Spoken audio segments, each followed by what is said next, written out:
मैं अभी कार से आया तो मेरा ड्राइवर जिस रास्ते से मुझे लेके आया तो वहां पर रास्ते में मैंने एक जगह देखी जहां पर बहुत सारे लोग थे जिनको कोई दुख नहीं था, कोई तकलीफ नहीं थी,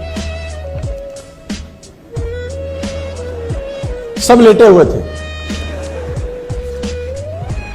और किसी को कोई दुख ही नहीं था, तकलीफ ही नहीं थी। वो एक्चुअली एक ईसाइयों का कब्रिस्तान था।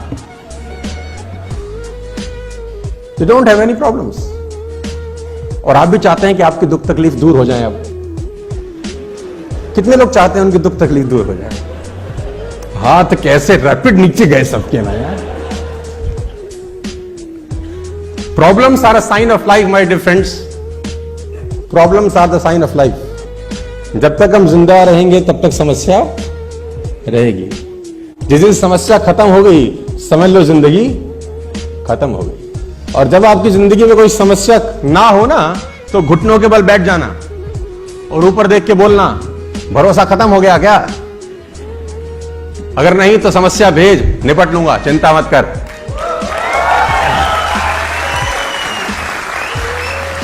आपकी समस्या मैं खत्म कर दूं, कर सकता हूं, तरीका है। वो लेटा है, उसको मार, उसको कोई तकलीफ नहीं, उसके नाक में घुसंड मार, घूसा मार, दबा दे, तकलीफ होगी उसको।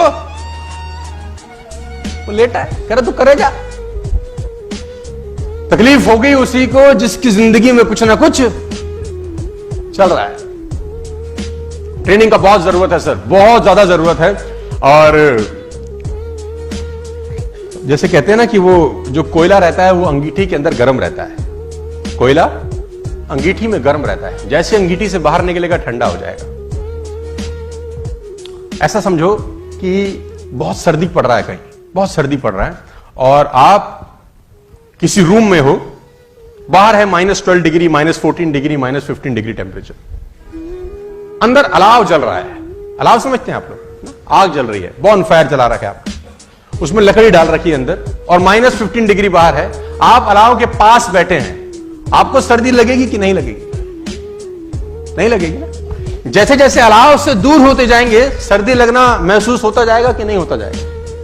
बाहर जितना भी टेम्परेचर है, अगर आप अलाव के पास हैं तो बाहर का टेम्परेचर आपका बाल भी बांका नहीं करता। क्या मैं ठीक हूं? तो ये अलाव ही है, ये ट्रेनिंग कि इसमें रहेंगे, बाहर का टेम्परेचर कुछ भी हो, तकलीफ कुछ भी हो, आपका कुछ नहीं उखाड़ता फिर वो। और सीखना जरूरी है क्योंकि बाहर बहुत सारे सवाल होंगे आपसे। जब तक आपको पता नहीं होगा जवाब क्या देना, आपको बहुत तकलीफ आएगी। वो एक बहुत पुरानी सी कहानी है कि एक आदमी ना आंख चेक कराने चला गया। बहुत जगह सुनाया मैंने। आंख चेक कराने गया तो वेटिंग थी, तो सोफे पे बैठ गया। जो ऑप्टोमेट्रिस्ट था वो किसी आदमी की आंख चेक कर रहा था। तो उनके पास एक चश्मा सा रहता है ना, जो खाली रहता है अंदर। तो उसने उस आदमी को चश्मा लगाया और उसमें एक शीशा डाला। अब दिख रहा है तुझे? तो बोला ना। तो उसने बोला शीशा निकाल के दूसरा डाला। बोला अब तुझको दिखता है? तो बोला नहीं, थोड़ा थोड़ा दिखना शुरू हो गया। अब ये बाहर बैठ के ऑब्जर्व कर रहा है उसको।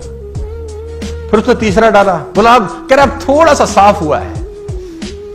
फिर उसने चौथा शीशा डाला। बोला हाँ अब मुझे बिल्कुल दिखाई दे। तो उसने पर्ची बनाई कि बाहर चश्मा बना लिया। अब ये गया, अब इसका नंबर था, ये तो देख रहा था बहुत देर से। अब उसको भी वो चश्मा लगाया जिसमें 2 छेद थे। पहला शीशा डाला तो तुझे दिख रहा है? बोले नहीं। तो उसने वाला निकाल के दूसरा डाल दिया। बोला अब दिख रहा है? बोला अभी भी नहीं। उसने फिर तीसरा डाला। बोला अब?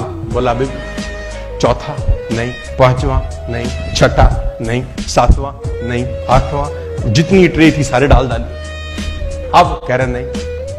तो जो चेक कर रहा था उसने बोला नहीं पढ़ा जा रहा? कह रहा नहीं। बोला पढ़े भी हो? तो बोला नहीं, इसलिए तो पढ़ा नहीं जा रहा। तो बोला यहां क्या करने आए हो?